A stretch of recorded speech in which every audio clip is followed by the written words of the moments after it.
به نام خدا. دوستان عزیز سلام. امروز هم با یک ترفند دیگه از فتوشاپ در خدمت شما عزیزان هستیم. تو این ترفند قرار با هم دیگه یاد بگیریم چطوری میشه سوژه رو از بک‌گراند حذف کرد بدون اینکه آسیبی به سوژه برسه، مثل این سوژه ما که موهای فر داره. پس با ادامه آموزش با ما همراه باشید.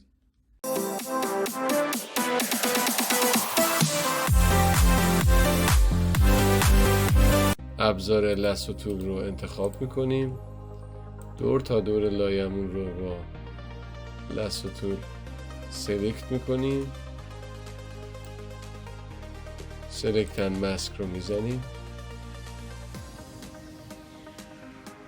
سلکت سابجکت رو میزنیم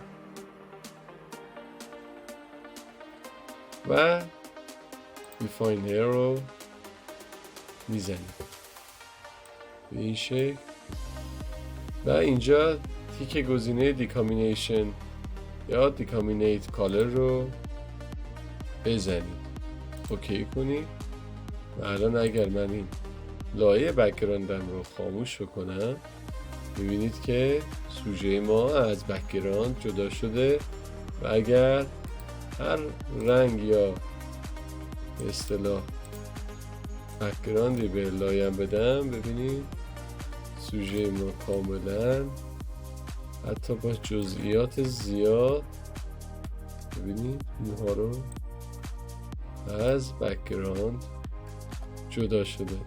اگر این آموزش رو دوست داشتی ویدیو رو لایک کن و کانال ما رو سابسکرایب بکن تا هر روز یک ترفند جدید از فتوشاپ رو ببینی.